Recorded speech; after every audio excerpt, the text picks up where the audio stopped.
A dream of flight. Go, go, shoo! The big ginger Tom crouched, glaring at me, as though deciding whether to fight over the prize he'd just downed. I stamped my foot and he thought better of it, vanishing into the undergrowth with a whisk of his tail. Go pick on the rats, not birds. I crouched, reaching for the sparrow he'd just snatched from the air. The drab brown bird lay on its back, wings splayed, chest heaving, eyes staring heavenward. Shh, you're safe now. I picked it up gently. A forlorn cheep sounded. I stroked its wings so they lay smoothly along its back once more. Its wings didn't seem to be broken. I hoped after a rest it would recover enough to fly away.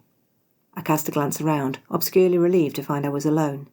My brother would say such soft-heartedness showed that I was the perfect candidate to join the Sisters of Compassion.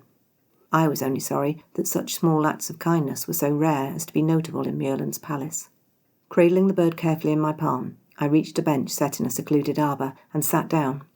I stared across the gardens, up at the clear sky, past the high palace walls.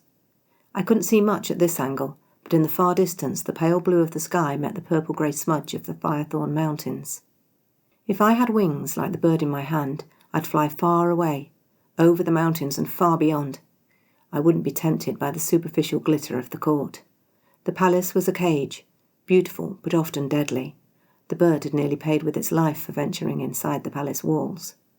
But I couldn't fly, and nor could I jump the walls and vanish like the cat could if he wanted to escape. I was truly trapped.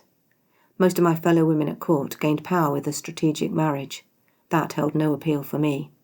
I didn't crave power, and any marriage would be a strategy of my father's, not my own.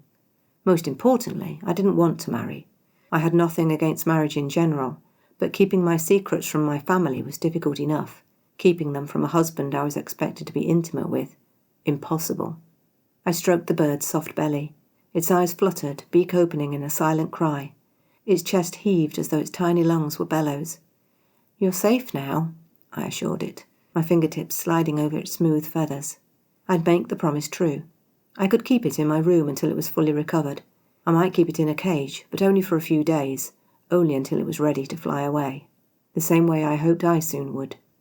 3 months until my 18th birthday. Then I'd take the only option I had and join the Sisters of Compassion. I'd devote my life to charity and be free of the court. And my father. Princess Jurelle, are you out here, Princess? I started at the call, turning to my left, twisting to find May, one of my maids, hurrying along the path.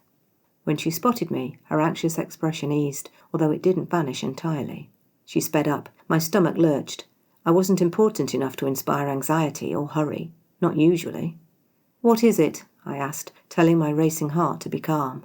Come inside, Princess, please, she said breathlessly, accompanying the words with a scooping gesture, as though she might shift me bodily. We need to get you ready. Ready for what? It was hard to hold on to my calm, my racing heart making me feel the same way the bird in my hand must. The king is preparing to make an announcement to the court. He wants you to be present, dressed in your finest gown. The Queen is bringing jewels for you. This was bad. Aside from rare state occasions, my father didn't care where I was, much less how I dressed. If he wanted to parade me before the court... What's the announcement? Do you know? My father wouldn't confide in servants, but there were always rumours, whispers. I couldn't say, Princess. She avoided my eyes. Sometimes it was safer not to know. Safer for May, probably not for me. I wanted to be prepared. I shifted, lifting the bird carefully as I got to my feet. Oh! I looked closer as dismay gripped my throat. Its tiny chest had stopped moving, its lungs stilled, eyes closed. I stroked it once more, but there was no movement, no reaction. There was no mark, no blood, but life had fled. The poor thing had died of fright, too frail for the terror it had been forced to endure. Thoughts whirling, I straightened my skirts and my expression, and turned to May. Very well, I shouldn't like to keep His Majesty waiting. I gave her an empty court smile. My heart was still thrumming, but my face was calm.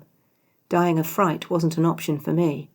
I would attend my father's announcement and smile as though I were delighted, no matter what he said. I glanced back once, taking in the far distant blur of the mountains. Then I followed May, returning to my cage inside the palace. That was A Dream of Flight by Katy Haye. If you want more, subscribe. A new video is posted every Friday. Thanks for listening.